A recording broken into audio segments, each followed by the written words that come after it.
Балкански, улица Марко Каров, номер 1, номер 6, номер 4 и продължаваме надолу да вървим, да видите каква кал, каква тиня.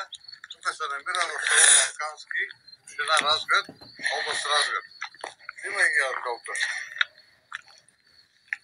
Снимай калта. Така че, по принцип, всяка сутрин в 6:30 децата ми излизат навънка да карат, за да отидат на автобуса и това тъпчат калта, тъпчат всичко. Обадихме се на общината. Благодаря на кмета на село Балкански, че ми съдейства, най-вече на него големи благодарности и всичко възможно правим с него, да се направят всичко на гледни точки, да се оправят, които да свършат работа и случаите от община Разград. Но до сега нямаме никакъв разбес. Подал съм сигнал в общината, подал съм сигнал в екологията, подал съм сигнал в всички институции. Никакъв резултат. Ще помоля всички медии, които ще ни видят и които ще ни помогнат, да помогнат, защото де-факто целта е едно. Ние с моите малки деца очистихме един голем път от едно село тук близко до нас, Островче се каза селото, и искаме да запазим същата природа, както запазихме тук в нашото село, но това, което виждате в момента е точно нереалност и не обикновено, което трябва да се направи. Ще помоля всички институции, които са свързани с общината, да помогнат моите деца да могат да излизат от тази улица, за да се хванат автобуса, който е ученически, и да могат да се ходят свободно. Тук при един малък дъжд всичко става ужас. При нас, в нашата къща, половината място е залято с вода и реално погледнато нищо не може да се сее. Ще помоля всички органи на властта, които са заети с тази дейност, да помогнат и тук да да не разчитат улицата на Марко Каров номер 1. Снимай всичко, така всичко снимай, кълта, малко всичко снимай. Да ни помогнат да изчистим тази улица и реално погледнато чакайте ще да се спъзна, защото тук е вече ужас. Вече не можем да прегазваме нататъка, защото е ужас. Един тапанарин, който работи към АПИ, после един багер да се направи на голям човек, който се казва Йордан, и направи по-големи зулуми, защото с един багер, който е с шила отпред на самото гребло, той направи по-голям зулум. Ето, сега ще ви представя какво е, тук запиши, какво е положението в момента. Водата трябва да се изтича направо в реката. Вижте какво направиха те. Те направиха бент. Тази вода, която се стича пак отгоре от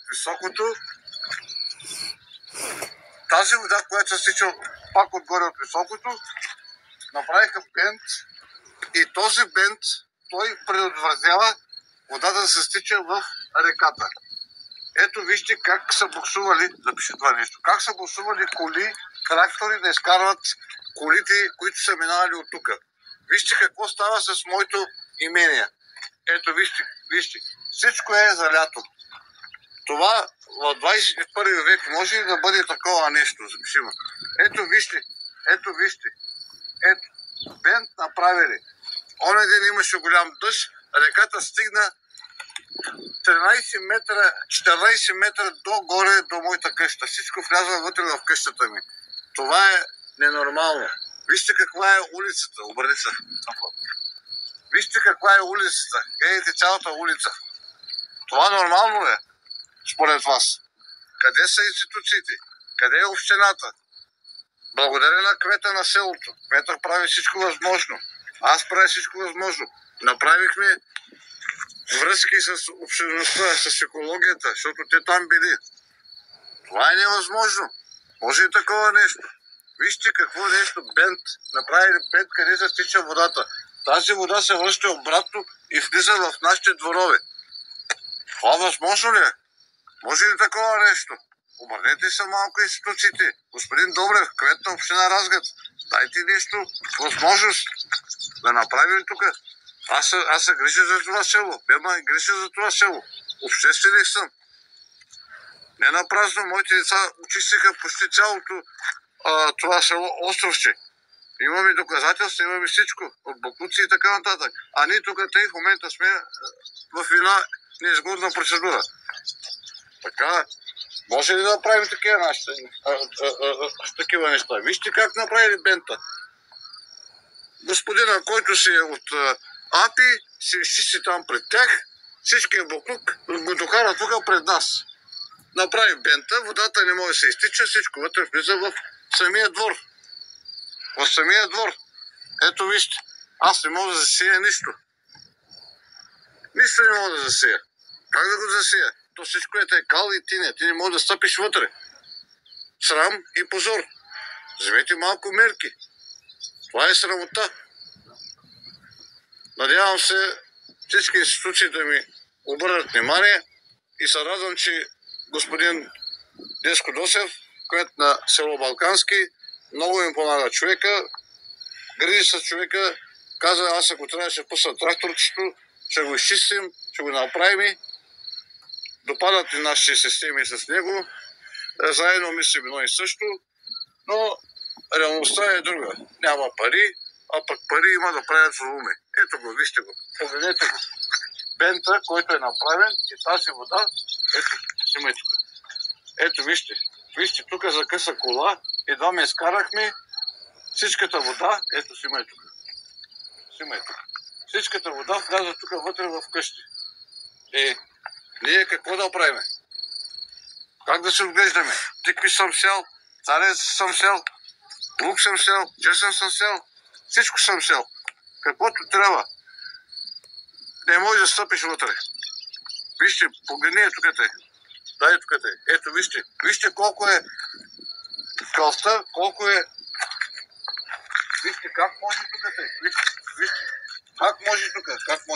Това нещо го нямаше тук. Това нещо всичкото беше както трябва. Как може такова нещо? Това нормално ли е от 21 век? Никой не ти обръща внимание. Пусна един трактор, който попеля целия асфалт, изчисти на хората, които са от АПИ, които живеят в Балкански, а всичкото го докара тук пред нас. Това нормално ли е? Не е нормално. Срам и позор.